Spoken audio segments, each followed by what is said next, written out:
খেতলাল আক্কেলপুর আর আমার কাহালু তো একই। আমাদের এলাকায় বেটার বউকে বৌমা কয়। তা আমি 3-4 বার বৌমা করলাম, সবাই আপনারা বৌমা বলতেছেন, কিন্তু আমার বাম পাশে একটা সভাপতি ছিল, উনি আর কথা কন না। আমি সভাপতিকে বললাম, সভাপতি সাহেব সবাই বৌমা বলতেছে, বেটার বউ বৌমা হয়, আপনার কি বেটা নেই? হুজুর দুটা আছে, বিয়ে কি এখনো করাছে হুজুর, তো বৌমা খন না কেন? হুজুর আপনার ওয়াজ অনুযায়ী তো বউ পাইনি। আমার 2 বেটার বউ বৌমা হয়নি, এরা 2 জন আছে বউ দাজ্জাল। আজকে প্রায় বাড়িতে বৌমা পাওয়া যাচ্ছে না, বউ দাজ্জাল পাওয়া যাচ্ছে। জোরে কোন কথা ঠিক কিনা? কথা কান না কেন ভাইজান? বউ দাজ্জাল। আগে বেটা ভালোই ছিল, কিন্তু বিয়ে করার পর থেকেই বেটা ভিন্ন হওয়ার চায়। একদিন বাপ মা বলতেছে, কে রে তোর তো আর কেউ নেই, আমরাই তোর বাপ মা, আমাদের ছেড়ে তুই ভিন্ন হওয়ার চাস কেন? বউ সবসময় কান গরম করে দেয়, তোমাদের সঙ্গে থাকতে পারবো না, আমি ভিন্ন হয়ে গেলাম। আপনারা বলেন তুই কার বুদ্ধিতে ভিন্ন হচ্ছে? বউয়ের বুদ্ধিতে। আপনারা বলেন যে বউ বাপ মা থেকে তার স্বামীকে ভিন্ন নিয়ে করে নিয়ে যায়, ওটা কি বউ মা হয় না বউ দাজ্জাল হয়? আপনাকে ঘরে ঘরে কোনটা বাসেন? দাজ্জাল বাসেন না মা বাসেন? দরকার হলে বউ দাজ্জাল বাদ দিয়ে বেটাকে আর একটা বিয়ে করানো, কিন্তু দাজ্জাল যে বাড়িতে থাকবে এই বাড়িতে কোনো রহমত বরকত থাকবে না। ধরে কোন কথা ঠিক না? ওমর ফারুক বললেন, মা আমার আব্দুল্লাহর সঙ্গে তোমার বিয়েটা দিয়া তোমার বাড়িতে আমার বৌমা বানায়া আমার বাড়িতেই তোমাকে অধিকার দিবার চাই। মেয়েটা মুস্কি মুস্কি হাসতেছে বোরকার ভিতরে। ওমর ফারুক বলেন, মা আমার আব্দুল্লাহর সঙ্গে তোমার বিয়ে হবে, তুমি কিছুই বলতেছো না। মেয়েটা বলতেছে, আমিরুল মুমিনিন, একটা ভালো ছেলের সঙ্গে বিয়ে বসার অধিকার আমার আছে, আব্দুল্লাহর চাইতে ভালো কোনো ছেলে কি নাই? ওমর ফারুক বললেন, আমার 2 চোখে আব্দুল্লাহর চাইতে ভালো কোনো ছেলে আমার চোখে পড়ে না। মেয়েটা বলতেছে, তাহলে আমি একটা ছেলের নাম বলবো, দেখেন তো এই ছেলেটা আপনার চোখে কেমন লাগে। ওমর ফারুক চুপ করছে, কে? যাই 6 বছর বয়সে জেলত বন্দি হলো, 12 বছর জেলখানা থাকলো, আর সেই মেয়েটা ভালো ছেলের খবর দিবে। ওমর ফারুক বললেন, মা তাহলে বলো তোমার কাছে ভালো ছেলের খবর কি? মেয়েটা বলতেছে, বাবার নাম হলো হযরত আলী, মায়ের নাম হলো খাতুনে জান্নাত ফাতেমা, নানার নাম হলো বিশ্বনবী মুহাম্মদ রাসূলুল্লাহ, তার নাতি হলো হোসাইন। এখন বলেন আপনার আব্দুল্লাহ ভালো না হোসাইন ভালো? যেই বলতেছে এখন আপনি বলেন আপনার আব্দুল্লাহ ভালো না হোসাইন ভালো? উমর ফারুক বললেন, মা সাইদুস শাবাবে আহলুল জান্নাহ হাসান হোসেন রাদিয়াল্লাহু তাআলা আনহুমা কাল রাসূলুল্লাহ, আল্লাহর নবী বলেছেন জান্নাতি যুবকদের সর্দার হবে 2 জন, একটা হাসান আর একটা হোসাইন। তাহলে যারা যুবক, এই যুবক যারা কোরআনের মাহফিল করতেছো, তোমরা কি হাসান হোসেনের জীবনে জানো? অথচ এই হাসান হোসেন হবে জান্নাতি যুবকদের সর্দার। তোমরা যদি জান্নাতে যাবার চাও, হাসান হোসেন সম্পর্কে জানার দরকার আছে না নাই? দরকার আছে না নাই? খালি কোরআনের মাহফিল করতেছো, কি জন্য হাসান, কি জন্য হোসাইন? আল্লাহ কেন বললেন লিয়াবলুয়াকুম আইয়ুকুম আহসানু আমালা? কেন বললেন? সঙ্গে ওমর ফারুক বললেন, মা তুমি যে হোসেনের কথা বলতেছো, আমার আব্দুল্লাহর চাইতে 1000 গুণ ভালো। মেয়েটা বলতেছে, তাহলে আপনার আব্দুল্লাহর চাইতে 1000 গুণ ভালো যদি হোসাইন হয়, সেই হোসাইন থাকতে আমি অন্য কোনো আব্দুল্লাহর সঙ্গে বিয়ে বসবো না। আপনি যখন বলেছেন ভালোর সঙ্গে বিয়ে বসার অধিকার আছে, তো ভালো থাকতে এটা কেন? ওমর ফারুক মেয়েটাকে নিরাপদ আশ্রয় দিলেন। পরন্ত বিকাল বেলা হযরত আলীর দরজায় গিয়ে সালাম দিলেন, আসসালামু আলাইকুম ইয়া আহলাল বাইত। কোন বাড়ির দরজা দিয়ে সালাম দেওয়া কার সুন্নত? জোরে বলেন, কার সুন্নত? এটা কি ভোটের আগে না ভোটের পরেও?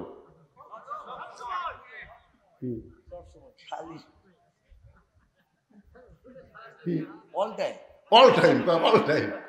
আমাদের এক নেতা গাড়ি চড়ে আসতেছে, আমার দেখার জিনিস তো, অনেক কিছু যেটা দেখি সেটা ওয়াজ মধ্যে বলি।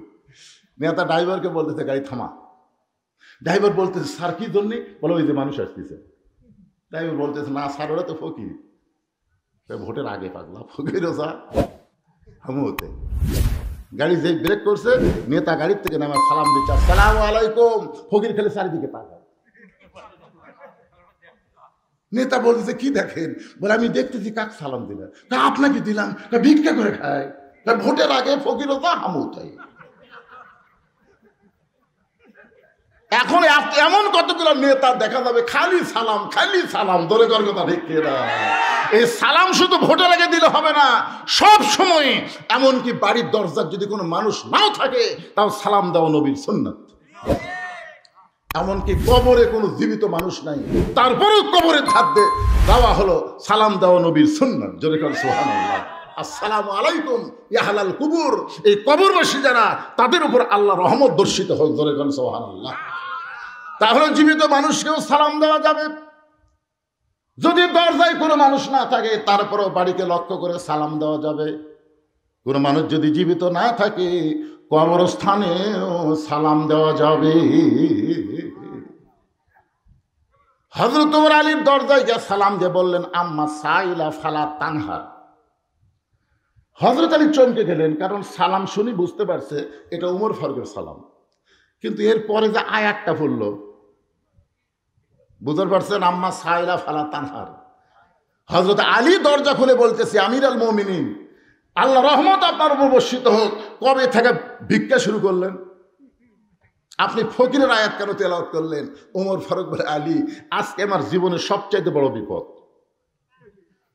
তো বড় বিপদ হলে ইন্না লিল্লাহ পড়া লাগবে। ধরে করার কথা ঠিক কিনা? ইন্না লিল্লাহি ওয়া ইন্না ইলাইহি রাজিউন। আপনি ফকিরের আয়াত কেন বললেন? ওমর বলতেছে, আলী, জীবনে কোনোদিন ঘটকালি করি নাই, আজকে প্রথম ঘটক হয়ে তোমার দরজায় তোমার হোসেনের ব্যাপারে আমি ওমর একটু ঘটকালি করবার চাই। আলী বললেন, আলহামদুলিল্লাহ, আপনার মতন মহান ব্যক্তি যদি ঘটক হয় তাহলে পাত্রী অবশ্যই ভালো হবে। আপনার বলেন তো, ঘটক যদি ভালো হয় পাত্রী খারাপ হবে? এ বাবা মুরব্বী, কি হয়েছে বাবা? হ্যাঁ, এইরকম বয়সের লোক ধরে নিয়ে যাও বাবা, ধরে নিয়ে যাও, অসুবিধা নাই তো, বয়স বেশি। আপনারা বলেন তো, সব বয়সে ওয়াজ শোনা লাগবে?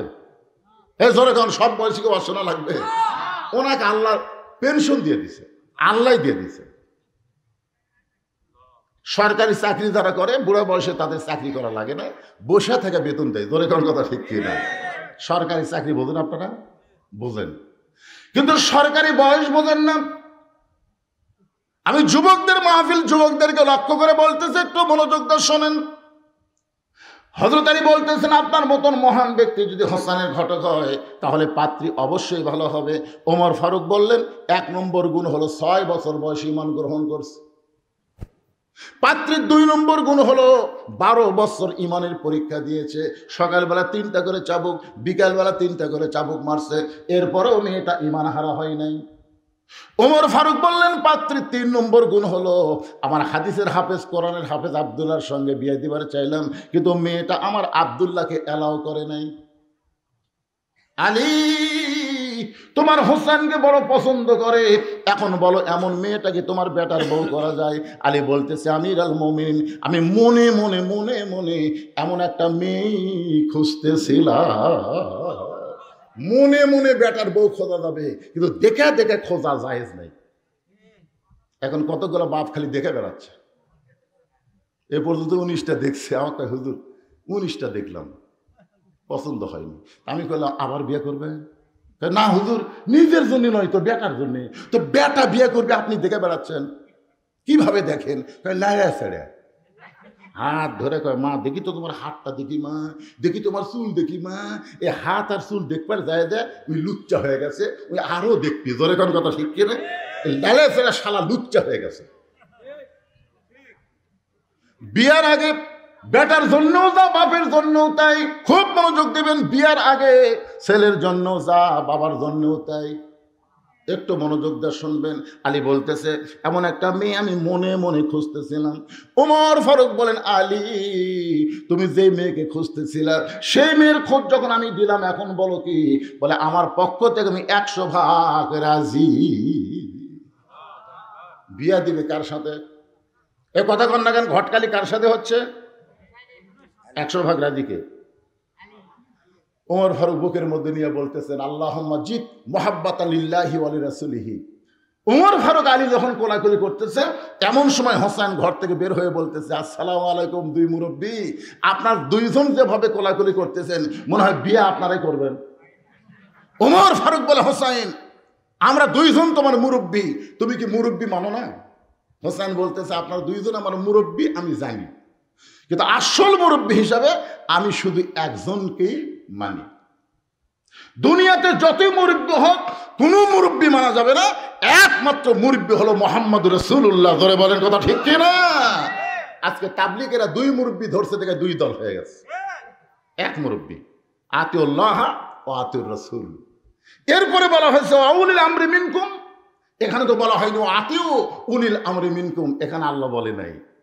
কুল হে রাসূল আপনি বলেন, ইন কুনতুম তুহিব্বুনাল্লাহ ফাত্তাবিউনি, কেউ যদি আমি আল্লাহকে ভালোবাসতে চাই, আমার গোলাম হতে চাই, তাহলে তার একটাই মাত্র আমল, ফাত্তাবিউনি, আপনাকে গ্রহণ করতে হবে। রাসূল ছাড়া চোখ বন্ধ করে কাউকে মানা যাবে না। ধরে কোন কথা ঠিক কিনা কথা বলেন। ওমর ফারুক বলে, হোসেন তুমি কি বলবার চাও? হোসেন বলতেছে, আপনার দুইজন আমার মুরব্বী, আমি আপনাদের সম্মান করি, কিন্তু আসল মুরব্বী হিসাবে আমার নানাকেই শুধু আমি মানি। ওমর ফারুক বলে, হোসেন তুমি একটু সুন্দর করে বোঝায় বলো। হোসেন বলতেছে, কয়েকদিন আগে আমি স্বপ্নে দেখলাম আমার নানা ঘরের মধ্যে আরাম করতেছে। আমি হোসেন দরজা গিয়ে বললাম, নানু ভাই আমি একটু ঘরের মধ্যে যাবার চাই। আমার নানা বলতেছে আমি জান্নাতে আরাম করতেছি, এখন দরজা খোলা যাবে না। আমি হোসেন চমকে গেলাম, যেই নানা আমার ভাঙ্গা ঘর থেকে কথা বলতেছে আর সেই নানা জান্নাতে আরাম করতেছে। দরজা না খুললে কি হবে? জানলার একটা ফাঁক দিয়ে আমি তাকায় দেখি আমার নানি উরাতকে বালিশ বানিয়ে দিয়েছে, সেই উরাতের ওপর আমার নানা মাথা দিয়ে শুয়ে আছে। নানি আমার চুলের মধ্যে বিলকি কাটতেছে। আমি রাগ করে বললাম, নানু ভাই নানির উরাতকে বালিশ বানায় শুয়ে থাকলে কি জান্নাতে থাকা যায়? আমার নানা বলে, হোসেন রে তুই ছোট্ট মানুষ, তুই বুঝবি না, তোর নানির মতন বউ যদি কেউ ঘরে পায় ওই ভাঙ্গা ঘরটা আল্লাহর জান্নাত হয়ে যায়। তোর নানির মতন বউ যদি কেউ ঘরে পায় ওই ঘর ভাঙ্গা হলেও আল্লাহর জান্নাত হয়ে যায়। তাহলে দুনিয়াতে আপনার ঘর যদি জান্নাত বানাবার চান, ভালো একটা বইয়ের দরকার আছে না নাই? জোরে জন আছে না নাই? আজকে সারাদিন কাজ কাম করি, বাড়ির যায় শান্তি নেই, অশান্তির আগুন দাউ দাউ করে জ্বলতেছে অনেকের বাড়িতে। জোরে কর কথা ঠিক কিনা ভাইজান? হোসেন বলতেছে, আমি সেই দিন থেকে সিদ্ধান্ত নিয়েছি বিয়ে যদি করতে হয় নানা যেমন বিয়ে করছে আমি তেমন বিয়ে করব। কারণ বাবা আপনি আমার বড় ভাইকে বিয়ে করাছেন, আপনি তার খবর জানেন। তালি বলতেছে, কি হয়েছে? বলে, আমি কিছুদিন হলে দেখতেছি বড় ভাই হাসান গোপনে গোপনে কান্দে। আমি তার কান্না ধরে একদিন বললাম, ভাই কি জন্য কান্দেন? তো বলা যাবে না, তুই ছোট মানুষ, তো বলা যাবে না। আমি জোর করে বললাম, বড় ভাই কি জন্য কান্দেন? আমার ভাই বলল, তোর ভাবি ভালো না, তোর ভাবি ভালো না। হাসান দাদার বইয়ের নাম হলো জায়দা। জোরে বলেন নাম কি? বিয়ে করার পর থেকে হাসান রাদিয়াল্লাহু আনহুকে অত্যাচার করতেছে, যার কারণে গোপনে গোপনে কাঁদতেছে। আজকে যারা ঘরের মধ্যে খারাপ বউ আছে তাদের গোপনে গোপনে কান্না আছে না নাই? জোরে কান্না আছে না নাই? আমার ভাই যেমন ঠকছে বিয়ে করে, আমি আমার ভাইয়ের মতন ঠকতে চাই না। আমার নানা যেমন জিতেছে, আমি নানার মতন বউ চাই। জোরে কোন সুবহানাল্লাহ। দৌড়ে গিয়া বাবার হাত ধরে বলতেছেন, বাবা আপনি সত্যি করে বলেন তো আমার মা আপনার কেমন বউ ছিল? আপনি যেমন আমার মাকে বউ করে শান্তি পাইছেন দুনিয়ায়, আমার নানা যেমন বিয়ে করে শান্তি পাইছে দুনিয়ায়, আমি হোসাইন তেমন একটা মেয়েকে বিয়ে করতে চাই। ওমর ফারুক বলে, হোসাইন আমি যে মেয়েটার ঘরটালি করতেছি বাবা, ওই মেয়েটাকে তুমি বিয়ে করো। তোমার নানির মতন তোমার নানা যেমন বউ পাইছে, তোমার বাবা তোমার মাকে যেমন বউ পাইছে তেমন একটা বউ পাইবা। হোসেন বলতেছে, আপনার কথা মতো আমি বিয়ে করতে পারবো না। ওমর ফারুক বললেন, তাহলে কি বলতে চাও? হোসেন বলতেছে, আমি মনে মনে সিদ্ধান্ত নিয়েছি আমি এমন একটা মেয়েকে বিয়ে করব যে মেয়েটা আমার 3টা প্রশ্নের উত্তর দিবার পারবে। জোরে কোন সুবহানাল্লাহ। ওমর ফারুক বলে, আলী হোসেন যে 3টা প্রশ্ন করবে এই প্রশ্ন সম্পর্কে তোমার জানা আছে? আলী বলতেছে, আমি জীবনের প্রথম শুনলাম। ওমর ফারুক বলে, আমিও তো প্রশ্ন জানি না, যেই প্রশ্ন আমিও জানি না তুমিও শোনো নাই, সেই প্রশ্নের উত্তর মেয়েটা কেমনে দিবে? আমার ঘটকালে আল্লাহ কবুল করে নাই। ওমর ফারুক কাঁদতে কাঁদতে মেয়েটা যেই ঘরের দরজায় গিয়ে বলতেছে, মা আমার আব্দুল্লাহকে বিয়ে কর, তোর জীবন শান্তিময় হয়ে যাবে। মেয়েটা বলতেছে, আমার কোনো আপত্তি নাই, কিন্তু আপনাকে একটা বার বলতে হবে আব্দুল্লাহ হোসেনের চাইতে ভালো। শুধু একটা বার যদি বলেন আব্দুল্লাহ হোসেনের চাইতে ভালো, তাহলে আমার কোনো আপত্তি নেই। ওমর ফারুক বলে, আমি কেমনে বলবো মা, কারণ হোসাইন আব্দুল্লাহর চাইতে 1000 গুণ ভালো, তাহলে হোসেন ভালো থাকতে খারাপ আব্দুল্লাহকে আমি বিয়ে করতে পারবো না। ওমর ফারুক বললেন, মা হোসেন সেই মেয়েটার বিয়ে করবে যে 3টা প্রশ্নের উত্তর দিবার পারবে। এখন তুমি বলো, তুমি কি 3টার উত্তর দিবার পারবা? যেই প্রশ্ন আমি ওমর কোনোদিন শুনি নাই, যেই প্রশ্ন তার বাবা কোনোদিন জানে না, তাহলে তুমি কেমনে উত্তর দিবা? মেয়েটা বলতেছে, আমিরুল মুমিনিন, হোসেন কি 3টা প্রশ্ন করবে আমি জানি না, তবে আমার ঈমান বলতেছে আমি না পারলেও আমার আল্লাহ পারাবে। বর্তমানে গোটা বাংলাদেশ ওয়াজ করে, যেইটুকু বুঝতে পারতেছি আমার ঈমান বলতেছে আগামীতে আল্লাহর কোরআন বাংলাদেশের সংসদে দেখা যাবে। ঈমান ঈমান ঈমান। আপনাদের ঈমানের খবর কি? এই মাশাআল্লাহ, বোঝা গেল এখানেও ঈমান ভালো আছে, কারণ এখনো পুরাপুরি বুঝে বলি নাই, তাতেই তাকবীর শুরু হয়ে গেছে। লিল্লাহে তাকবীর। কি বুঝতেছে? সেই জেলায়, আগামীকাল আরেক জেলায়। আমি গতকাল ওয়াজ করছি নওগাঁ জেলার শেষ প্রান্তে রাজশাহী শুরু, তার আগে দিন ওয়াজ করছি দিনাজপুরের নবাবগঞ্জ। এক এক দিন এক এক রাতে এক এক জেলায় ওয়াজ করতেছি, প্রতিটা জায়গায় গিয়ে দেখতেছি মনে হয় ইমানের একটা ভাব চলে এসেছে। আর এই বাংলাদেশ থাকবে না, আগামীতে আল্লাহর কোরআনের বাংলাদেশ হয়ে যাবে। ধরে গান কথা ঠিক কিনা? মেয়েটা বলতেছে, আমিরুল মুমিনিন, হোসেন কি 3টা প্রশ্ন করবে আমি জানি না, তবে আমার ঈমান বলতেছে আমি না পারলেও আমার আল্লাহ পারাবে। হাসিনা যেইভাবে আমাদেরকে কবজা করেছিল, অনেক মুরব্বীকে আমি জিজ্ঞাসা করেছিলাম খবর কি, বলে আমার জীবনে হাসিনার পতন দেখতে পাবো না, এমনভাবে দুর্বল হয়ে গেছিল ঈমান। কিন্তু আবু সাইদ যখন রংপুরে প্রথম জীবন দিল, তখন থেকেই বাংলা মানুষের ঈমানের পাওয়ার বেড়ে গেল। ধরে কোনো কথা ঠিক না? মানুষ মরলে ঈমান বাড়ে, এইটা বাংলাদেশের আবু সাইদ শুরু করে দিয়েছে। এটা যদি ভিডিও না থাকতো তাহলে কিন্তু ঈমান বাড়তো না। ভিডিও মার মার, রে 2 হাত বাড়ায় বলতে মারো। তখন পুলিশ মনে করছে একটা গুলি করলে উই দৌড় মারবি, গুলি করছে উই আরো 1 ধাপ সামনে আছে, মানে আবার গুলি করছে, আর 1 ধাপ সামনে আসে, গুলি খায়, ও মারে বাবারে, কোনো শব্দ নাই। 3য় গুলি যেই করছে, তখন একজন বন্ধু এসে দৌড়ে এসে ধরছে, ও তখন টলে পড়ছে। বাংলাদেশের মুসলমানকে দেখাই দিল, দরকার হলে জীবন দিব, কিন্তু বাতিলের সঙ্গে কোনো আপোষ করা চলবে না। ধরে কোন কথা ঠিক কিনা? হ্যাঁ, ঈমানের দাবি যদি কুরবানি হয়, সেই দাবি ঘরে বসে থাকা নয়। ঈমানের দাবি হলো কিছু বিনিময়, সেই বিনিময় যদি কলিজার ঘাম হয়, সেই ঘাম দিতে যেন তৈরি থাকি। ওগো দয়াময় আমার আল্লাহ দয়াময়। কোন দিকে তাকে থাকেন? এটা ঈমান। বক্তা ওয়াজ করতেছে, কোন দিকে তাকে আছেন? ঈমানের দাবি হলো অগ্নি শিখাপ, বাতিলের বিরুদ্ধে জ্বলতে শিখাপ, সে আগুনে জ্বলে জ্বলে দিব ঈমানের পরিচয়। ঈমানের দাবি ঘরে বসে থাকা নয়। মেয়েটা বলতেছে, আমিরুল মুমিনিন, হোসেন কি 3টা প্রশ্ন করবে আমি জানি না, কিন্তু আমার ভেতরের ঈমান বলতেছে আমি না পারলে ওকে পারাবে। ওয়ালা রব্বিহিম ইয়াতাওয়াক্কালুন, আল্লাহর প্রতি ভরসা করছে। এখন বলেন তো, আল্লাহর প্রতি কেউ যদি ভরসা করে, আল্লাহ তার সাথে আছে না নাই? আল্লাহ কোরআনে বলেছেন, অহুয়া মাকুম আইনামা কুনতুম, বান্দা তুমি নিজকে অসহায় মনে করো না, আমার প্রতি ভরসা করলে আমি আল্লাহ তোমার সঙ্গে থাকবো। ধরে কোন সুবহানাল্লাহ। একটু আরেক জায়গায় আল্লাহ বলেছেন, ইন্নাল্লাহা মাআস সাবিরিন, ধৈর্যশীলদের সঙ্গে কে আছে? তা আপনারা যখন কোরআনের ওয়াজ শুনতেছেন, আপনাদের মনের মধ্যে শয়তান ওয়াসওয়াসা দিচ্ছে, কিন্তু আমরা তো কোরআন সংসদে চাই না, এ হুজুর তো যে হারে ওয়াজ করতেছে আমাদের বিরুদ্ধে ওয়াজ করতেছে না, আপনি ধৈর্য নিয়ে শোনেন, তারপরে বুঝবেন মুসলমান হয়ে আমরা মরতে চাই, আল্লাহর কোরআনের বিকল্প কোনো রাস্তা নাই। জোরে কোন কথা ঠিক কিনা? আপনি কি মরছেন? জোরে কোন মরছেন? কিন্তু মরাটা তো মুসলমান হিসেবে মরা লাগবে ভাইজান। এই জন্য একটু ধৈর্য নিয়ে মনোযোগ দিয়ে শোনেন। ওমর ফারুক এক দৌড়ে আইসে হযরত আলীর বাড়িতে কিছুক্ষণ আগে যে লোকটা কাঁদতে কাঁদতে চলে গেছে সেই লোকটা আবার ফিরে আসছে।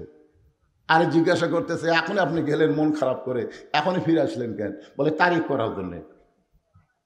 হোসেন বলতেছে কিসের তারিখ? কিসের তারিখ? বলে বিয়ের তারিখ না, বিয়ের তারিখ না। তুমি মনে করো না তুমি যেভাবে খেদায় দিছ, আমি উমরের এত সাহস নাই যে তোমার বিয়ের তারিখ করবার আইছি। তাহলে কি জন্য তারিখ করবার আইছেন? বলে তুমি যে 3টা প্রশ্ন করবা সেই প্রশ্নের উত্তর দেওয়ার তারিখ। আলী বলতেছে যেই প্রশ্ন আমিও জানি না, আপনিও জীবনে শোনেন নাই, আর সেই প্রশ্নের উত্তর দিবার পারবে? ওমর ফারুক বলতেছে আলী, মেয়েটা এমন কথা বলেছে যেই কথা শুনে আমারও ঈমান বেড়ে গেছে। তোরে কোন সুবহানাল্লাহ। আমার মায়েরা যারা পর্দার অন্তরে আছেন একটু মনোযোগ দিয়ে শুনবেন। নির্দিষ্ট তারিখ মোতাবেক হযরত উমর বসেছেন ডান পাশে, আর হযরত আলী বসেছেন বাম পাশে, আর হোসেন বসেছে মিডল পয়েন্টে। এটা হলো বসার কথা বললাম। আমার চেয়ারম্যান সাহেব যেমন বসেছে, আমার ভাই যেমন বসে আছে, দুইজন দুই ধারে আছে না নাই? যেরকম আছে না নাই? এখানে আরও অনেক অতিথি ছিল, তারা কিন্তু নাই। তারা সুযোগ বুঝে পলান দিছে। তোর এখন কথা ঠিক কিনা? চেয়ারম্যান সাহেব প্রধান অতিথি, ইচ্ছা করলেও তিনি এখান থেকে যাবার পারতেন, কিন্তু তিনি আমারে কইছেন হুজুর একটু ধৈর্য ওয়াজ করা লাগবে। তার মানে বোঝা গেল তিনি ধৈর্য নিয়ে বসে গেছেন। তোর এখন সুবহানাল্লাহ।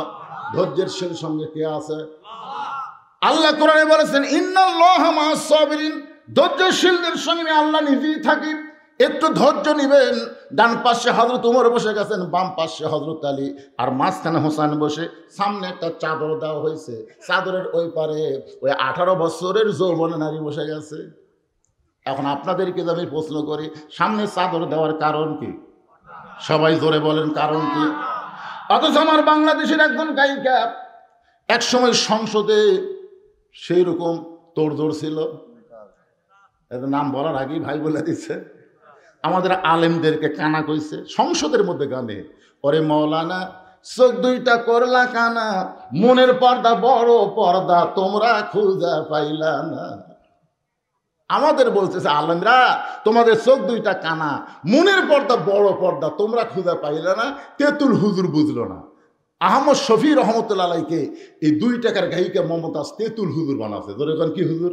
আপনারা বলেন তো আহমদ শফির আপনারা চেনেন? যিনি বাংলাদেশে লক্ষ লক্ষ আলিমদের ওস্তাদ, আর সেই আহমদ শফি রহমতুল্লাহ আলাইকে মমতাজ সংসদের মধ্যে তেতুল হুজুর কইছে, একটা মুসলমানের বাচ্চা বাধা দেয়নি। ধরে কোন কথা ঠিক কথা বলেন? আচ্ছা, রাস্তার উপর যে শালারা চিল্লাই, এরা কি মানুষের বাচ্চা? এরা মানুষের বাচ্চা? আশ্চর্য কথা রে বারে। মন যদি শুনবার না চায় বাড়ি চলে যাও। হই সই করার অধিকার তোমাকে কে দিছে? আল্লাহ জবান দিয়েছে, জবান কাড়ে লিবারও পারে। জোরে কোন কথা ঠিক কিনা? এই তো থামে গেছে। একটু মনোযোগ দিয়ে শুনবেন।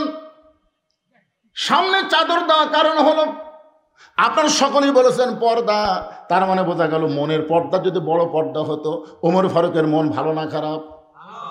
আলীর মন ভালো না খারাপ? হোসেনের মন ভালো না খারাপ? তাহলে সামনে চাদর দিয়ে বুঝাই দিলে মনের পর্দা পর্দা নয়, পর্দা হলো আল্লাহর আইন। সবাই বলেন পর্দা কার আইন? হ্যাঁ, আমি যত বড় হুজুর হই, আপনি আমাকে বাড়ির মধ্যে নিয়ে যাবেন, আর আপনার বউ বেটিকে আমি দেখবো, আমার কিছুই মনে হবে না। আপনার বলেন তো হুজুরে গেলে সোলপল আছে না নাই? তার না বোঝা গেল হুজুরে গেলে মন আছে। মন যদি না থাকলে তো বিয়ে করলো কেন? হ্যাঁ, আল্লাহর বান্দার একটু মনোযোগ দেবেন। সামনে চাদর দিয়ে বুঝাই দিলেন পর্দা হলো আল্লাহর আইন। আজকে আমাদের বাংলাদেশে ধর্ষণের শাস্তি মৃত্যুদণ্ড, অ্যাসিড মারলে মৃত্যুদণ্ড, এরকম বহু দণ্ড করেছে। তারপরেও কিন্তু অন্যায় কমতেছে না। ধরে কোন কথা ঠিক কিনা? কারণ কি? ঘরের মধ্যে শুটকি মাছ রাখছে, শুটকি মাছ ঘরের মধ্যে রাখছে, শুটকির একটা গন্ধ কেউ আগে না পেলেও বিলাই পায়। বিড়াল এখন চিন্তা করে কি শুটকির গন্ধ আসে ঘুর থেকে। আস্তে আস্তে বিড়াল যায়, দেখে ঘরের দরজা খোলা, ঘরের দরজা খোলা পায়, ঘরের মধ্যে ঢুকে দেখে খাটের তলে পাতিলের মধ্যে শুটকি মাছ, কিন্তু ঢাকনা নাই। আপনার বলেন তো বিড়াল 20 মিনিট টাইম পাবে? ওই সমানে খালি শুটকি খাচ্ছে, খসর খসর শব্দ শুনে ঘর চিন্তা করে কে রে ঘরের মধ্যে কি আসলে বিড়াল কাম সারতেছে। 2000 টাকার কেজি শুটকি বিড়াল খাস, খপ করে ধরে বলছে, এই বিড়াল, পুনরায় যদি শুটকি খাস তোকে 20টা ব্যাত মারবো। একটা ব্যাত মারলি বিড়াল মরে যাবি। তা কড়া আইন দিতে 20 ব্যাত। ধরে কোন কয় ব্যাত? 20টা ব্যাতের আইন দিয়ে বিড়ালকে ছেড়ে দিছে, কিন্তু দরজা জানলা আগের মতোই খোলা রাখছে। আপনার বলেন তো এই 20টা ব্যাতের কথা শুনে বিড়াল কি শুটকি খাওয়া বন্ধ করবে? তুমি যতই আইন করো, বিড়ালের হাত থেকে শুটকি বাঁচাবার গেলে ওই 20টা ব্যাতের মিথ্যা আইন না করে দরজা জানলা বন্ধ করার আইন করো। ধরে কোন কথা ঠিক কিনা? আজকে ধর্ষণের আইন করেছো, অ্যাসিডের আইন করেছো, কিন্তু পর্দার আইন করো নাই। আজকে পর্দার আইন করো, বাংলাদেশে কোনো নারী ধর্ষণ হবে না। ধরে কোন কথা ঠিক কিনা? একটু মনোযোগ দিয়ে শুনবেন। ওমর ফারুক বলে, হোসাইন এখন তুমি প্রশ্ন শুরু করে দাও। তুমি যে 3টা প্রশ্ন করবে, এখন থেকে প্রশ্ন শুরু করে দাও। এবার হোসাইন দাঁড়িয়ে বললেন, রে মেয়ে, তুমি একা একা বসে আছো, তাই বলে মনে করো না তুমি একলা হয়ে গেছো। আমি হোসাইন বড় একা। মনোযোগ দিয়ে শুনবেন। তুমি একা একা বসে আছো তাই বলে মনে করো না তুমি একা, বরং আমি হোসাইন বড় একা হয়ে গেছি। ওমর ফারুক বলে, হোসাইন তোমার ডান পাশে আমি বসে আছি, বাম পাশে তোমার বাপ বসে আছে, এরপরে তুমি একা কেমনে হলা?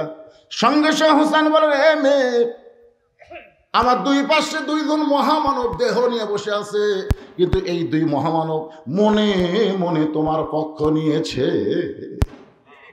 আপনার বলেন তো হাসিনার সময় যে দিনের ভোট রাতে হলো, ড্যামি নির্বাচন হলো, নির্বাচন কমিশনার কি নিরপেক্ষ ছিল? এক কথা নিরপেক্ষ ছিল? সবাই বলতেছিল নিরপেক্ষ নির্বাচন কমিশনার, কিন্তু নির্বাচন কমিশনার মনে মনে একটা দলের পক্ষ নিয়েছিল। দলের কথা ঠিক কিনা? 18 সালে বিএনপি মাত্র 6টা আসন পেল। এক সময় হাসিনা বলল ভিক্ষা দিছি। 6টা আসন কি দিছি? ভিক্ষা দিছি। তার মানে বোঝা গেল নির্বাচন কমিশনার নিরপেক্ষ ছিল না, একটা দলের পক্ষ ছিল। ওমর ফারুক বলেন তো মনে মনে কার পক্ষে? জোরে বলা লাগবে, কার পক্ষে? হযরত আলী কার পক্ষে? কিন্তু বসে আছে ছেলের দিকে। এখানে বুঝাই দিল যে বিবাহের আগে মেয়েটার কাছে ওমরও যাইতে পারবে না, আলীও যাইতে পারবে না। হোসেনের কাছেও যেমন, আমাদের 2 জনের কাছেও তেমন। ধরে কোন সুবহানাল্লাহ। এবার ওমর ফারুক বলে, হোসাইন তাহলে কি এখন প্রশ্ন শুরু হবে? হোসেন বলে, রে মেয়ে, আমার 1 নম্বর প্রশ্ন হলো, আমার মাকে তুমি জানো?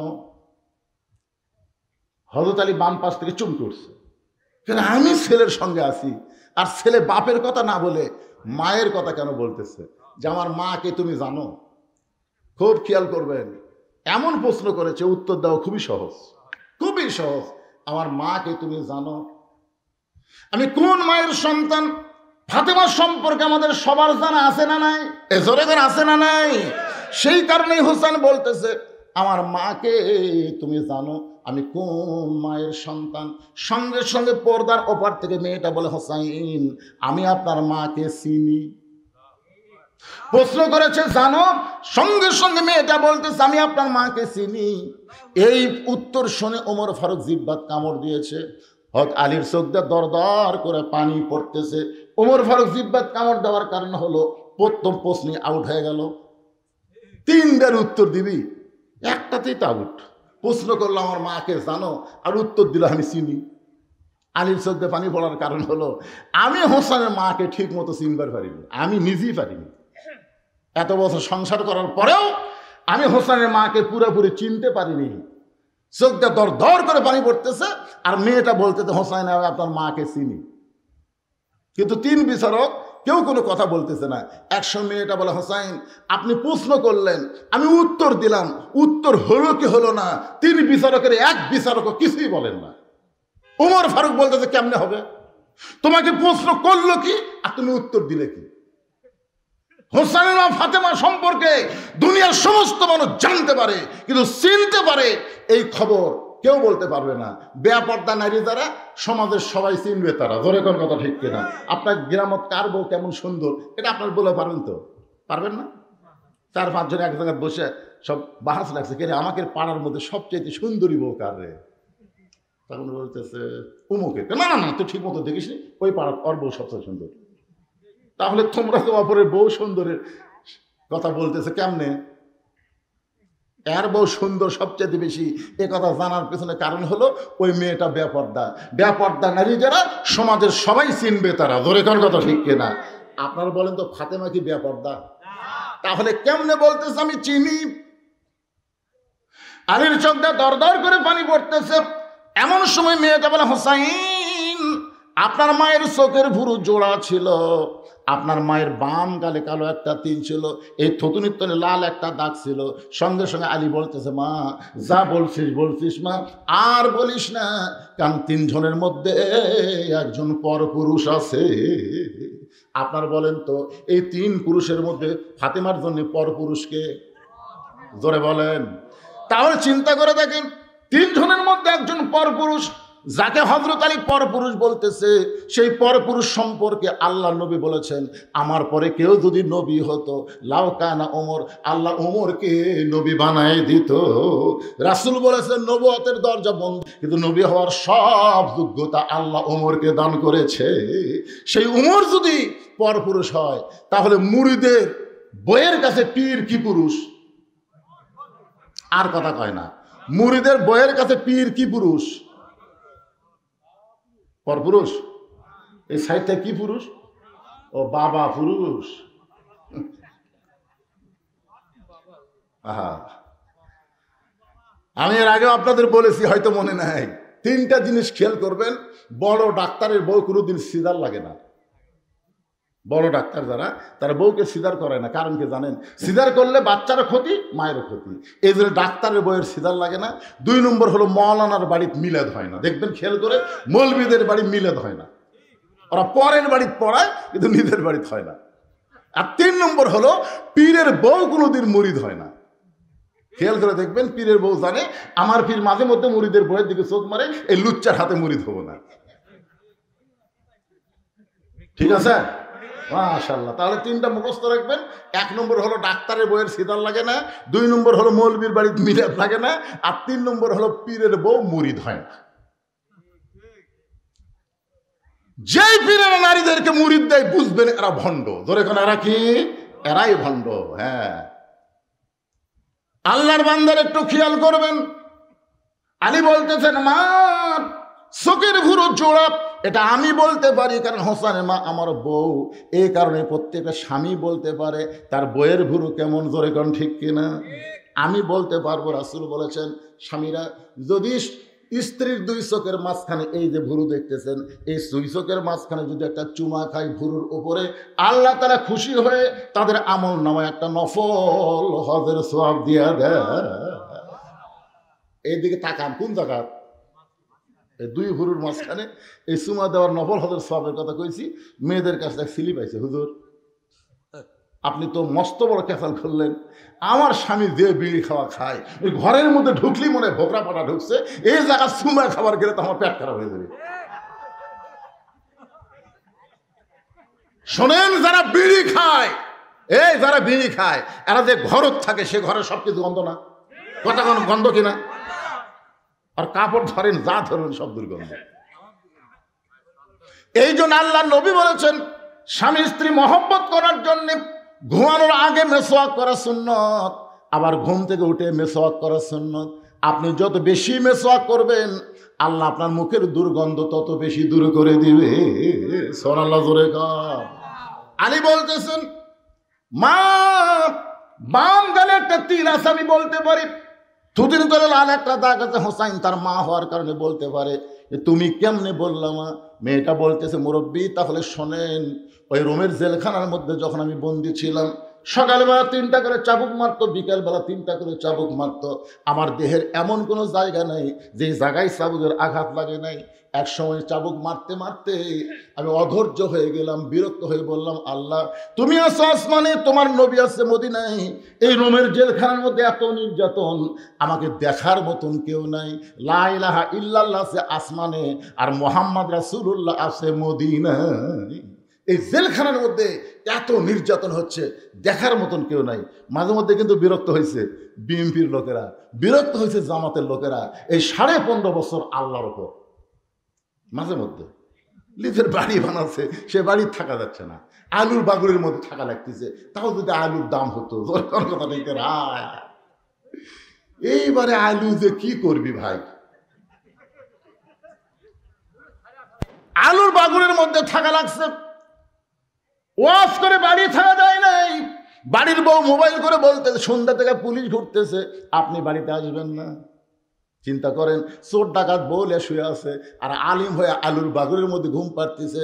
একটু বিরক্ত ভাব আসে কি আসে না? গাজার মুসলমান কিন্তু মাঝে মধ্যে বিরক্ত হয়, আল্লাহ ইসরায়েলি ইহুদির আমাদের পাখির মতন হত্যা করতেছে, তুমি কখন সাহায্য করবে? মাতা নাসরুল্লাহ, তোমার সাহায্য কখন হবে? আল্লাহ কোরআনে বলেন, ওয়ালা নাবলুওয়ান্নাকুম বিশাইয়্যিম মিনাল খাউফি ওয়াল জুই ওয়া নাকসিম মিনাল আমওয়ালি ওয়াল আনফুসি ওয়াস সামারাতি ওয়া বাশশিরিস সাবিরিন। আল্লাহ ধরে না, ধরে না, ধরে না, ধরলে ছাড়ে না। এতদিন হাসিনা ধরেনি, ধরেনি, ধরেনি, আমরা মনে করতেছিলাম আল্লাহ কয় 41 সাল লাগবে না রে, 24 সালের মধ্যে আমি আল্লাহ এমন ধরা ধর্ম। আল্লাহ নবী বলেছিল 12 কোটি মুসলমান গাছের গোড়া নানা দিবে আর দিল্লির মামু বাড়ি গিয়ে পড়বা। ধরে কোন কথা ঠিক কিনা? আল্লাহর ওলির কথা 100 ভাগ সত্য হয়ে গেছে। সুবহানাল্লাহ হবেন না ভাই? একটু মনোযোগ দিয়ে শুনবেন। মেয়েটা বলতেছে, মুরব্বী হযরত আলীকে লক্ষ্য করে বলতেছে যে আমি বিরক্ত হয়ে বললাম, আল্লাহ তুমি আছো আসমানে, নবী আছে মদিনায়, এই জেলখানায় এত নির্যাতন আমাকে করতেছে, আমাকে দেখার মতন তো কেউ নাই। এ কথা বলে কাঁদতে কাঁদতে যখন ঘুমায় গেছি, ওই ঘুমের ঘরে আমি স্বপ্নে দেখতে পাই আমার শিয়রের পাশে নূরের একটা পুতুলি বসে কাঁদতেছে। আমি বললাম, কে গো আপনি? জান্নাতের হুরি না বেহেশতের পরি? আমার মাথায় হাত দিয়ে বলে, মা আমি জান্নাতের হুরিও না, বেহেশতের পরিও না, আমি হলাম জগৎ বিখ্যাত মা ফাতেমা। আমি তখন ওই ঘুমের অবস্থায় স্বপ্নে তার চেহারার দিকে তাকালাম, কিছুই দেখতে পাইলাম না। যতটুকু দেখতে পাইলাম ভুরু 2টা জোড়া, বাম গালে কালো একটা তিল, থুতুনির তলে লাল একটা দাগ দেখেছি, এর বাহিরে আর কিছুই দেখতে পাই নাই।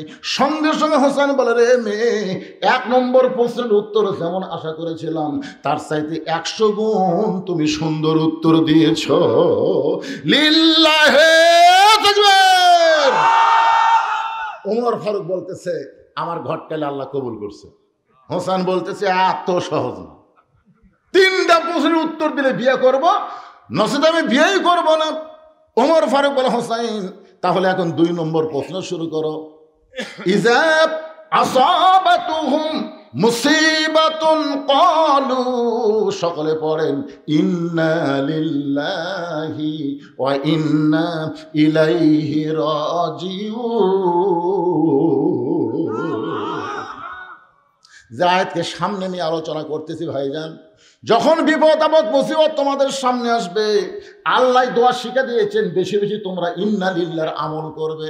ইন্না লিল্লাহর আমল হলো, এই দুনিয়াতে থাকা যাবে না, যতই বড় বড় বাড়ি তৈরি করো, এখানে থাকার কোনো সুযোগ নাই, আমাদের সবাইকেই যাওয়া লাগবে। ধরে কোন ঠিক কিনা? কোন বনেরই পাখি তুমি, আইলারে কোন বনে, আবার কোন বনেতে যাইতে হবে, পড়ছে নাকি মনে? হোসাইন বলে, রে মেয়ে, আমার 2 নম্বর প্রশ্ন হলো, 6 বছর বয়সে তুমি ইমানটা কেমনে পাইলা? কারণ তোমার দাদা খ্রিস্টান, তোমার বাবা খ্রিস্টান, যেই দেশের জেলখানায় বন্দি ছিলা ওই দেশের সবাই খ্রিস্টান, তাহলে খ্রিস্টানদের মধ্যে 6 বছর বয়সে তুমি ইমানটা কেমনে পাইলা? এটাই হলো আমার 2 নম্বর প্রশ্ন। উমর ফারুক চমকে উঠছে, যেই প্রশ্ন আমি উমর করার কথা মেয়েটাকে, সেই প্রশ্ন আমি উমর করতে পারি নাই। প্রশ্ন করেছে কে? জোরে এখন প্রশ্ন করেছে কে? 6 বছর বয়সে তুমি ইমানটা কেমনে পাইলা? সঙ্গে সঙ্গে মেয়েটা বলে, হুসাইন 6 বছর বয়স ইমান কেমনে পাইলাম? যখন শুনতে চান তাহলে শোনেন, আমি দুনিয়ার সাধারণ কোনো ঘরে জন্মগ্রহণ করি নাই। আমার দাদা হলো রোম সম্রাট কাইসার। আমি দুনিয়ার সাধারণ কোনো ঘরে জন্মগ্রহণ করি নাই, আমার দাদা হলো রোম সম্রাট কাইসার। যেই বলেছে রোম সম্রাট কাইসার, ওর হচ্ছুম করছে, ওরে বাবা রে। মেয়েটা বলতেছে 6 বছর বয়স আমি যখন অন্দরমহলে ছিলাম, আমার দাদা আমার ঘরে গিয়ে বলতেছে, নাতনি আজকে রোমের রাজ দরবারে খেলা হবে, তুই কি খেলা দেখতে যাবি? আপনারা বলেন তো, ছোটো ছোটো বাচ্চারা খেলা পছন্দ কম করে না বেশি করে? এই জন্য ছোটো ছোটো বাচ্চাদের হাতে মোবাইল দেবেন না। আপনাদের অনুরোধ করতেছি, এই ছোটো ছোটো বাচ্চাদের হাতে মোবাইল যদি দেন, এই মোবাইল ছাড়া ভাত খাবি না। হ্যাঁ, মোবাইল ছাড়া ভাত খাবি, মোবাইল ছাড়া আর কান্না বন্ধ হবে না। তাই আপনাদের অনুরোধ করি, ছোট ছোট বাচ্চারা যদি একবার মোবাইলের গেম বুঝতে পারে, তাহলে আর আপনি ওকে মানুষই করতে পারবেন না। জোরে কোন কথা ঠিক করে কথা বলেন। হ্যাঁ, ছোট ছোট বাচ্চারা খেলা পছন্দ করে। এই জন্য আমার দাদা যখনই বললো আজকে রোমের রাজদরবারে খেলা হবে, তুই কি খেলা দেখতে যাবি? আমার দাদা বিকেল বেলায় খেলা দেখার কথা বলে আমাকে রাজদরবারে নিয়ে আসলো। আমি 6 বছর বয়সে ইমানটা কেমনে পাইলাম, একটু আপনারাও মনোযোগ দিয়ে শোনেন। আমি দাদার সিংহাসনের পাশে ছোট্ট একটা চেয়ারে বসে বললাম, বসার পরেই বললাম, দাদা খেলা দেখার কথা বলে আপনি নিয়ে আসলেন, খেলাটা কোন জায়গায়? আমার দাদা বলে, ওই যে তাকায় দেখ। মেয়েটা বলে, হুসাইন আমি লক্ষ্য করে দিকে একটা মানুষের কালো কাপড় দিয়ে চোখ 2টা বাঁধা, শুধু কালো কাপড় দিয়ে চোখ বাঁধে নাই, তার হাত 2টা রশি দিয়ে বাঁধা, তার পা 2টা লোহার শেকল দিয়ে আটকানো হয়েছে। আমি তখন বললাম, দাদা ভাই একটা মানুষকে আমি দেখতে পাই, যেই মানুষের চোখ বেঁধেছেন, হাত বেঁধেছেন, পা শেকল দিয়ে আটকায় রাখছেন, একটা মানুষ দেখা আপনি কি খেলা দেখাবার চান? আমার দাদা মুসকি মুসকি হাসার বলে, নাতনি রে তুই ছোট্ট মানুষ, তুই বুঝিস না, ওটা মানুষ না রে, ওইটা মানুষ না। আমি বললাম, মানুষ যদি না হয় তাহলে ওইটা কি? আমার দাদা বলতেছে, ওইটা হইল মুসলমান। তার মানে কি বুঝতেছেন? এই ভারতের ইসকন হিন্দুদের কাছে বাংলার মুসলমান মুসলমান না, খ্রিস্টানদের কাছে মুসলমান মানুষ না, ইহুদিদের কাছে, ইসরায়েলের কাছে ফিলিস্তিনের মুসলমানকে এরা মানুষ মনে করে না। জোরে কোন কথা ঠিক না?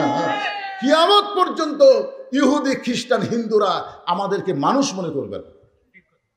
বিধর্মীরা কোনোদিন মুসলমানকে মানুষ মনে করে না, মনে করে আর আলাদা জাত।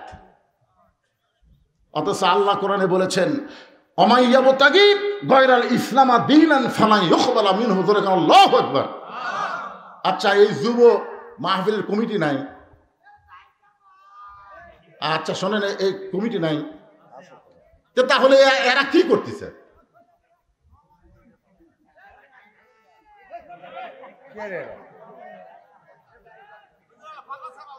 আরে পাগলা ছাগলা হলে তো আপনার ওদিক তাকাচ্ছেন, আপনি সামনে বসে ভালো শুনতেছেন, কিন্তু মাঝখান থেকে ওরা মাথার সমস্যা তো ওনারে ভাই। কিন্তু আপনার যদি আমার কথাগুলো এই সময় এসে ব্যাখ্যাল হন, কঠিন কথা হচ্ছে যে ওইটা মানুষ না, ওইটা মুসলমান। কি বুঝতেছেন? আমার দাদা না থাকেন, আরে শোন, এটা মানুষ না, এটা হলো মুসলমান। আমি তখন বললাম, দাদা এই মুসলমানকে নিয়ে আপনি কি খেলা খেলবেন? আমার দাদা বলে, ওই যে তাকায় দেখ। আমি তাকায় দিকে বিশাল একটা আগুনের চুলায় দাউ দাউ করে আগুন জ্বলতেছে, তার উপর বিশাল একটা ডেকসি, মনে মনে তেল, নিচের আগুনের তেলগুলো টকবক টকবক করতেছে। আমার দাদা বলতেছে, ওই মুসলমানকে হাত পাও বান্ধা উত্তপ্ত তেলের মধ্যে ফেলে দিব, মুসলমান তেলের মধ্যে পড়েই মরে যাবে। আজকের খেলার নাম হলো মুসলমান মারার খেলা। আমি তখন ছোট্ট মেয়ে আস্তে করে বললাম, দাদা এই মুসলমানকে না মাইরা এই মুসলমানকে ছেড়ে দেওয়া যায় না, এই মুসলমানকে হত্যা না করে এই মানুষ মারার খেলা, মুসলমান মারার খেলা কি বন্ধ করা যায় না? আমার দাদা বলে, 100 বার বন্ধ করা যায়। ওই মানুষটা যদি একটা বারের জন্য বলে আল্লাহ রাসূল মানি না, ওই মুসলমান খালি একটা বারের জন্য বলবে আল্লাহ রাসূল মানি না, তাহলে চোখের বাঁধন খুলে দিব, হাতের বাঁধন খুলে দিব, পায়ের শিকল খুলে দিব। আমি ছোট্ট মেয়ে আস্তে আস্তে মুসলমানের কি কাছে গিয়ে বললাম, মুসলমান তোমার চোখ 2টা বেঁধে রাখছে বলে তুমি দেখবার পাচ্ছ না, তোমার হাত বেঁধে রাখছে, পাও বেঁধে রাখছে, তুমি দৌড় মারবার পারতেছ না। তুমি কি জানো আমার দাদা তোমাকে হত্যা করার জন্য আগুনের চুলার মধ্যে তেল গরম করতেছে, উত্তপ্ত তেলের মধ্যে তোমাকে ফেলে হত্যা করবে। ও মুসলমান, তুমি যদি বাঁচতে চাও খালি একটা বারের জন্য বলো আল্লাহ রাসূল মানি না, খালি একটা বার বলবা আল্লাহ রাসূল মানি না, আমার দাদা তোমাকে ছাইড়া দিবে। সঙ্গে সঙ্গে মুসলমান বলল, মা তুমি ছোট্ট মানুষ, তোমার কাছে জীবনের দাম বেশি, কিন্তু একজন মুসলমানের কাছে জীবনের চাইতে ঈমানের দাম বেশি। আপনারা যারা বসে আছেন ভাইজান, আপনাদের কাছে জীবনের দাম বেশি না ঈমানের দাম বেশি? কাদের কাছে ঈমানের দাম বেশি? দুই হাত আল্লাহরে দেখান, লিল্লাহে তাকবীর। হ্যাঁ, এই জীবন যত চেষ্টাই করেন এই জীবন বাঁচাবার পারবেন না, যত চেষ্টায় আপনি করেন, কিন্তু আপনি একটু চেষ্টা করলে আপনার ঈমানকে আপনি বাঁচাবার পারবেন। বর্তমানে আমাদের বাংলাদেশে ঈমান হরণের চক্রান্ত চলতেছে, জোরে কোন কথা ঠিক কিনা? এই যুব শক্তিকে অপশক্তিতে রূপান্তর করার জন্য ঈমান হরণের নানা ধরনের চেষ্টা চলতেছে ভাই। যখন বলেছে দরকার হলে জীবন দিব কিন্তু ঈমান হারা হব না, রোম সম্রাট কাইসার দাঁড়িয়ে বলে, এই সৈন্যরা আর দেরি করা যাবে না, আর হাত পা বাঁধা অবস্থা আগুনের চুলার মধ্যে ফেলে দাও। মেয়েটা বলতে, হোসাইন যখন আমার দাদা হুকুম করলো হাত পা বাঁধা অবস্থায় উত্তপ্ত তেলের মধ্যে ফেলে দাও। এখন আমি তখন বললাম, দাদু ভাই এই মানুষ মারার খেলা আমি দেখবো না, আমি চলে যাই। আমার দাদা বলতে যে খেলা দেখার জন্য তোকে নিয়ে আইছি, খেলা দেখাই লাগবে। জোর করে যখন আমার বাম হাতটা ধরে রাখলো আমার দাদা, জোর করে যখন আমার হাতটা ধরে রাখলো, আমি তখন কি করব? বাধ্য হয়ে আমি বসে বললাম। আমি তাকায় দেখি ওই মুসলমানকে উত্তপ্ত তেলের দিকে নিয়ে যাচ্ছে, মুসলমান একটা বারও পিছু টান দেয় না, বীরের মতন সামনের দিকে যায়। সুবহানাল্লাহ কর না কেন? আশ্চর্য হয়ে গেলাম। আর কিছু দূর যাওয়ার পরেই এই মুসলমানকে উত্তপ্ত তেলের মধ্যে ফেলে দিবে। তারপরে মুসলমান হেঁটে হেঁটে যখন চুলার দিকে যায়, আমাদের বাংলাদেশে যাদেরকে ফাঁসি দেওয়া হয়েছে তাদের ব্যাপারে শুনে দেখবেন, ওই যে জল্লাদ একটা বের হয়েছিল শাহজাহান, ধরে বলেন নাম কি? জল্লাদ শাহজাহান বলেছে তাদেরকে যখন ফাঁসির মঞ্চের দিকে নিয়ে যাওয়া হয় তারা বীরের মতন হেঁটে হেঁটে গেছে, কেউ পিছন দিকে একবারও তাকাই নাই। তার মানে বোঝা গেল তারা বীরের মতন ওই ফাঁসির মঞ্চের দিকে যায় কেন? ফাঁসির মঞ্চের মাধ্যমে আল্লাহ তাআলা তাদের জন্য জান্নাতের দরজা খোলার ব্যবস্থা করেছে। সুবহানাল্লাহ। আমি আশ্চর্য হয়ে গেলাম। মেয়েটা বলতে 6 বছর বয়সের ছোট্ট মেয়ে। আমি আশ্চর্য হয়ে গেলাম, মুসলমান যখন বীরের মধ্যে আগুনের দিকে হাঁটতেছে, আমি দুইটা চোখ বন্ধ করলাম। একটা জীবন্ত মানুষকে উত্তপ্ত তেলের মধ্যে ফেলে দিবে, আমার দাদা বাম হাত ধরে আছে, আর ডান হাত দিয়ে আমি দুইটা চোখ চেপে ধরলাম। একটা মানুষ মরার দৃশ্য আমি দেখব না। আমি যখন দুইটা চোখ ডান হাত দিয়ে চেপে ধরেছি, এমন সময় মধুর একটা কলেমা আমার কানের মধ্যে ঢুকে গেল। ওই মুসলমান উত্তপ্ত তেলের একটু আগে গিয়ে পড়া শুরু করলেন, লা ইলাহা ইল্লাল্লাহু মুহাম্মাদুর রাসূলুল্লাহ। সকলে বলি সাল্লাল্লাহু আলাইহি ওয়াসাল্লাম। মেয়েটা বলে, হোসাইন এই কলেমা আমার কানের মধ্যে দিয়ে ঢুকে আমার কলিজার মধ্যে ঢুকে গেল। এই মধুর কলেমা আমাকে এমন ভালো লাগলো, জীবনের প্রথম শোনার পরে কানে শুনেছি, কলিজার মধ্যে জায়গা দিয়েছি। তখন কলেমা কলিজার মধ্যে জায়গা পায়, আমার যদিও চোখ ঢাকা তারপরও আমি দেখতে পাই। ধরে কোন সুবহানাল্লাহ। ডান হাত দিয়ে চোখ ঢাকার পর আমি দেখতে পাই ওই মুসলমানের দেহটা উত্তপ্ত চুলার মধ্যে ফেলে দিচ্ছে, কিন্তু দেহের মধ্যে যে পাখিটা উত্তপ্ত তেলের মধ্যে পড়ার আগে ওই পাখিটা কে যেন সযত্নে ধরে সবুজ রঙের একটা বাগানে উড়াল দেয়। আমি নিজের চোখে দেখলাম মুসলমানের দেহ নামক খাঁচাটা উত্তপ্ত তেলের মধ্যে পড়েছে, কিন্তু পাখিটা কে যেন সযত্নে ধরে সবুজ রঙের একটা বাগানে উড়াল দিয়ে চলে যায়। আমি তখন আর দেরি করলাম না, একটা হ্যাঁচকা দিলাম, কারণ আগে ছিলাম আমি একা, কিন্তু ঈমান গ্রহণ করার সঙ্গে সঙ্গে আল্লাহর সাথে দেখা। ধরে কোন সুবহানাল্লাহ। যখন আমি হ্যাঁচকা টান দিলাম, আমার দাদার কাছ থেকে আমার হাতটা খুলে গেল। আমি এক দৌড়ে বাড়ির কাছে গিয়ে মাকে ধরে বললাম, মা লা ইলাহা ইল্লাল্লাহ মুহাম্মাদুর রাসূলুল্লাহ। আমার মা চমকে গিয়ে বলতেছে, তুই না তোর দাদার সাথে খেলা দেখবার গেলি, এই মুসলমানের কলমা কোথায় পাইলি? এই কলমা ভুলে যা মা, এই কলমা যদি তোর দাদা বাপ শুনতে পায় তাহলে তোকে হত্যা করবে। আমি তখন বললাম, মা এই কলমাওয়ালারা কোনোদিন মরে না। নিজের চোখে দেখলাম মা দেহ নামক খাঁচাট উত্তপ্ত তেলের মধ্যে পড়েছে, কিন্তু ওই পাখিটা উড়াল দিয়ে কোথায় চলে গেছে? ওই পাখিটা যেখানে গেছে ওই জায়গার নাম হলো ইল্লি নামক জান্নাতের বাগান। আমার সোনার ময়না পাখি, শোনেননি গান? শোনেননি? কোন দেশেতে উইরা গেলা রে দিয়া মোরে ফাঁকি রে আমার সোনার ময়না পাখি। আসলে এটা ভুয়া গান। কোন দেশেতে উইরা গেলা দিয়া মোরে ফাঁকি, আমার দেহ থেকে যখন পাখিটা উড়ে যাবে, ইন্না লিল্লাহি ওয়া ইন্না ইলাইহি রাজিউন, আমরা এসেছি আল্লাহর কাছ থেকে, আবার ফিরেও যাব আল্লাহর কাছে। জোরে কর কথা, ঠিক কিনা? আপনার বলেন তো, আল্লাহর কাছে যাওয়া কোনোদিন ফাঁকি হয়? বরং আল্লাহ ছাড়িয়ে আসে এই দুনিয়াতে। মিশে মায়ায় বন্দি থাইকা করলাম কত খেলা, পশ্চিমে তাকায়া দেখো তোমার ডুইবা গেছে বেলা। এই ছেলে দুইটা তা শুনতেছে, বুঝলে? তোমাকে ওয়াজ শোনার সাইজ দেখে আমারই কলজে ভরে গেছে। প্রত্যেকটা কথা বুঝতেছে। সমস্ত শ্রোতার দরকার নাই। 10টা যুবক যদি আজকের ওয়াজ শোনার পরে ইমানের বলে বলিয়ান হয়ে যায়, এই যুবকদের মাহফিল করা সার্থক হয়ে যাবে। জোরে কোন কথা, ঠিক না? রাস্তার ধারে মাহফিল, আমি আপনাদের অনুরোধ করবো, এরকম রোডের ধারে মাহফিল করবেন না। রাস্তা দিয়ে বদমাইশ যায়, শয়তানও যায়, ভালো মানুষও যায়। জোরে কোন কথা, ঠিক কিনা? আবার রাত 1টার পরে চোর ডাকাতো, এই রাস্তা। খালি এই রাস্তার ধারে মাহফিল না হলে একটা লোক অন্য কোনো দিক তাকাতো না, একটানা কথা শুনতো। ঠিক কথা কন না কেন ভাইয়া? আজকে আপনাদের বেশি ওয়াজ শোনাবো দেখে উঠছি দেখেন 10:45, এখন 11:30 বাজতেছে, 11:30 পার হয়ে গেছে।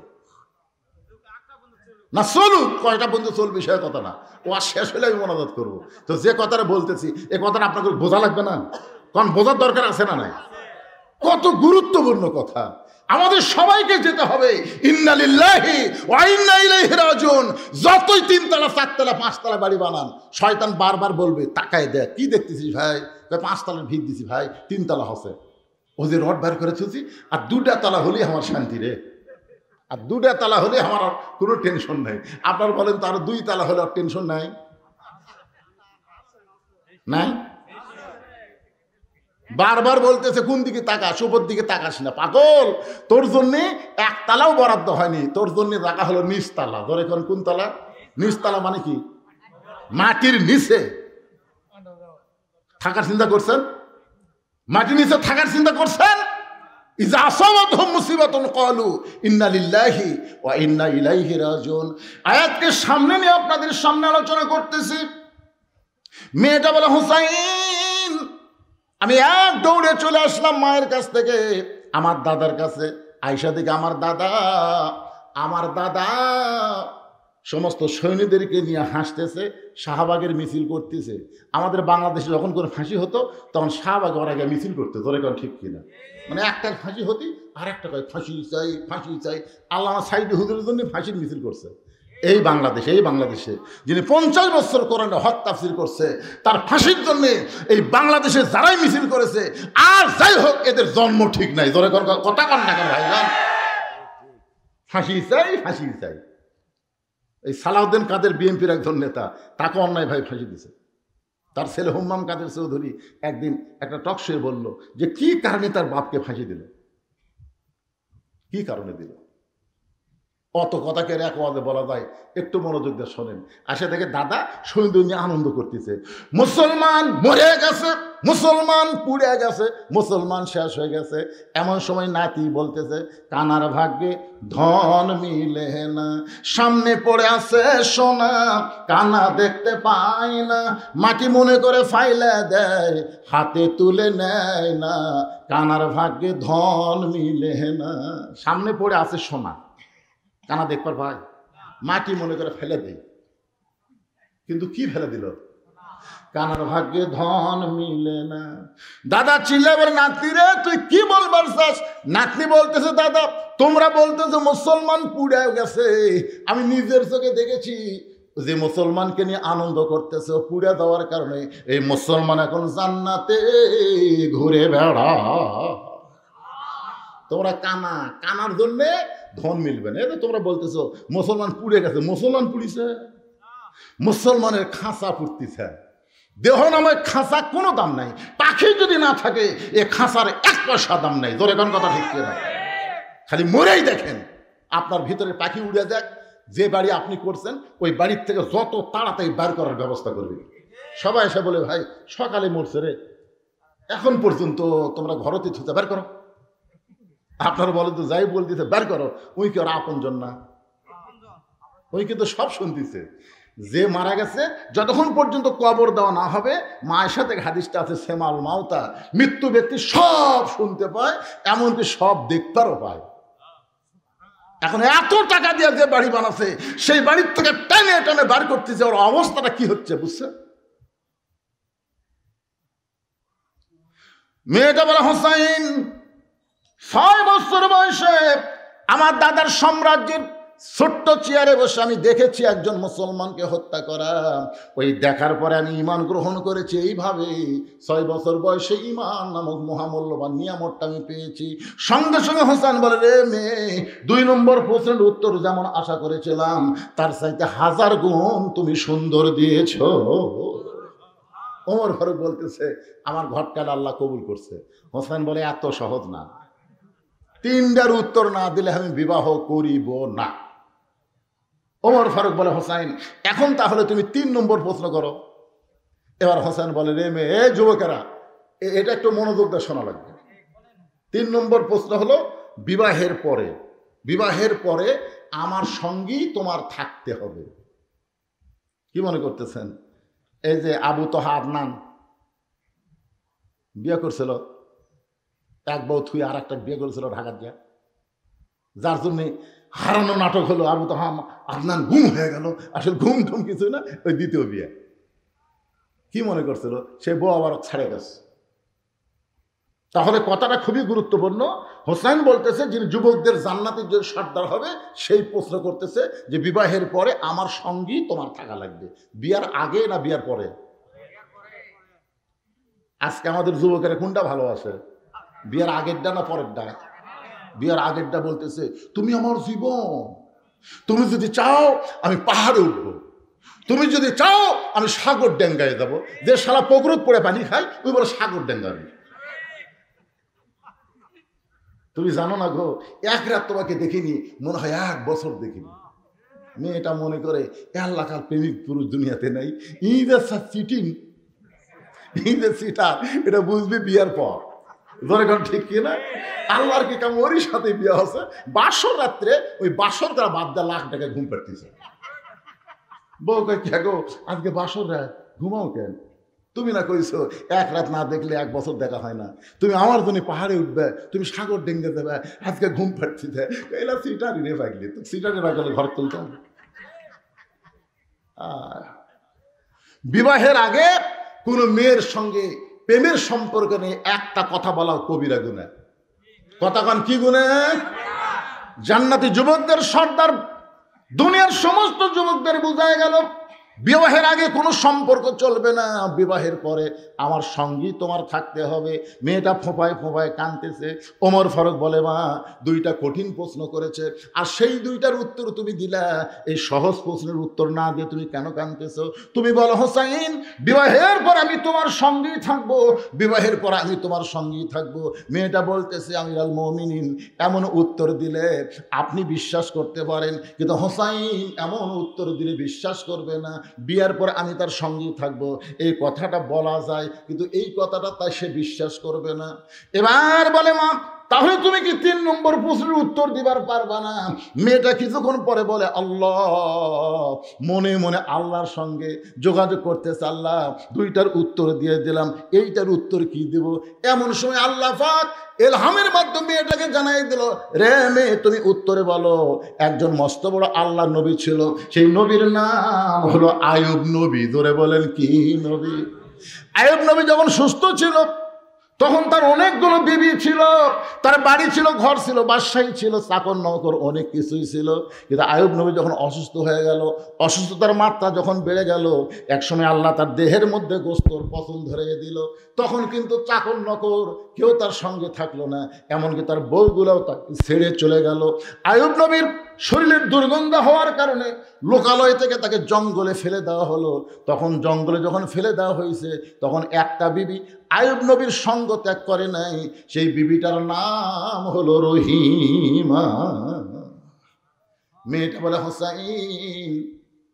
রহিমা যেমন আইয়ুব নবীর সুখের দিনেও ছিল, কষ্টের দিনেও ছিল, এমনকি সমস্ত মানুষ আইয়ুব নবীকে যখন ত্যাগ করেছে, রহিমা যখন ত্যাগ করে নাই। আমি রহিমার মতো বিবাহের পরে আপনার সঙ্গে থাকতে চাই। হোসেন বললেন, তোমাকে বিবাহ করাতে আমার কোনো আপত্তি নাই। আমার নানা যেমন নানি পাইয়া ভাঙ্গা ঘর জান্নাত হয়ে গেছে, আমার মা যেমন খাতুনে জান্নাত ফাতেমারে পাইয়া কষ্টের ঘরের সুখের শান্তির বাতি জ্বলাইছে, আমি হোসাইন তেমন একটা মেয়ে পাইলাম, এই মেয়েটার সঙ্গে বিবাহ করতে আমার কোনো আপত্তি। আজকের এই ঘটনার ভিতর দিয়ে আমি আপনাদের সামনে যে জিনিসটা তুলে ধরার চেষ্টা করি, সেটা হলো যত বড় বিপদ আপদ মুসিবত আসুক না কেন, মুসলমানের জন্য সবচেয়ে বড় বিপদ সামনে অপেক্ষা করতেছে। সেই বিপদটা হলো মৃত্যু। জোরে কোন কথা ঠিক কিনা? এই জন্য আল্লাহ বলেছেন, লা তামুতুন্না, মৃত্যুবরণ করো না, ইল্লা ওয়া আনতুম মুসলিমুন, মুসলমান না হওয়া পর্যন্ত। মুসলমান হয়ে যদি মরতে চাই, তাহলে বৎসর অন্তর শুধু কোরআনের একটা মাহফিল করলে হবে না, আল্লাহর এই কোরআনে বাস্তবে গ্রহণ করা লাগবে। জোরে কোন ঠিক কিনা? আল্লাহ আমাদের সবাইকে এই কোরআন মোতাবেক নিজের জীবন পরিচালনা করার তৌফিক দান করুক। সকলে বলে আল্লাহুম্মা আমিন। আমার চেয়ারম্যান হয়ে যাওয়ার চাইছিল, আমি বলছি না, একটু বসেন। কি জন্য বসালাম? অন্য কোনো জায়গাতে এরকম চাপ দেবো না। আজ কি বিরক্ত হলেন? রাগ করলেন? মাশাআল্লাহ। কারণ আপনাদের ভোট দেওয়া প্রতিনিধি, একটা কথা উনি বলেছেন, আমার খুব কথাটা কলিজাতে আঘাত পাইছে, যে আমি 4.5 বছর কি ছিলাম, আয়না ঘরে ছিলাম, মিনি আয়না ঘরে। সে কথাটা আপনারা বুঝতে পারছেন? চেয়ারম্যান হচ্ছে ঠিকই, কিন্তু সে কোনো কাজ করতে পারে না। সামনে 1 বছর সময় আছে, আমরা সবাই দোয়া করব আল্লাহ তাকে সুস্থতার সঙ্গে নিয়ে খায়াত দান করুক। জোরে কোন আমিন। এবং 1 বছরের মধ্যে মানুষের মন জোগানো বড় কঠিন ভাই, খুবই কঠিন। তার মধ্যে চেয়ারম্যান হচ্ছে সবচাইতে, এরা তৃণমূল পর্যায়ে নেতা, একটা সাধারণ মেয়ে মানুষ পড়বে, ও চেয়ারম্যান সাহেব আমার বৃদ্ধা ভাতার কি হলো? দেখছেন, চেয়ারম্যানের কিন্তু যাই তাই ধরে। ধরে কার কথা ঠিক কিনা? এমপি কেউ ধরা পারে না, মন্ত্রী কেউ ধরা পারে না, কিন্তু এইগুলো নেতা সবাই ধরে। তাই ভাইটাকে বললাম 1 বছরের মধ্যে আপনি পারবেন কিনা আল্লাহ ভালো জানে, তবে পারার মতন যেন তৌফিক দান করে। ধরে কারণ আমিন। মুরব্বী, ও মুরব্বী বসেন, এখন দোয়া হবে, বসেন, আর ওয়াজ নেই, এখন দোয়াটা করে দেন বাবা। জীবনের শেষ দোয়া হতে পারে আজকের মাহফিলের দোয়াটা, আমার আপনার জীবনের শেষ দোয়া হতে পারে। ধরে কোন ঠিক কিনা? এই জন্য সকলে ইস্তেগফার বলেন, আস্তাগফিরুল্লাহ রব্বি মিন কুল্লি জামবি ওয়া আতুবু ইলাইহি, আস্তাগফিরুল্লাহ রব্বি মিন কুল্লি জামবি ওয়া আতুবু ইলাইহি, লা হাওলা ওয়ালা কুওয়াতা